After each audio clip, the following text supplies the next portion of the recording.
გაგრა პლუს 27 გრადუსი და უმეტესად ღრუბლიანი ამინდია მოსალოდნელი, რაც შეეხება სოხუმსაკაც პლუს 27 იქნება. გადავინაცვლოთ ზუგდიდში, სადაც პლუს 27 გრადუსამდე მოიმატებს ტემპერატურა. მესტიაში კი გაწვიმდება პლუს 21 გრადუსი. ფოთში პლუს 26 გრადუსი. ბათუმი პლუს 25 გრადუსი და წვიმა ნალექის სახით. ოზურგეთი პლუს 26 გრადუსი და წვიმა.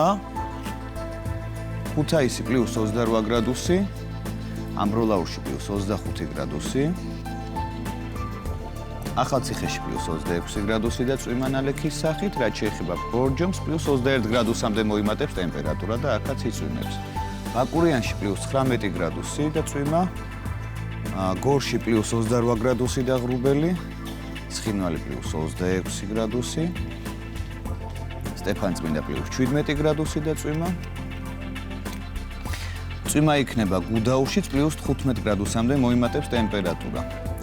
ზიანთელავში პლუს 29 გრადუსი იქნება და მზეღრუბელში, რუსთავქალაქში პლუს 33 გრადუსი და ჩვენს დედაქალაქში პლუს 31 გრადუსი და ღრუბლიანი მზე.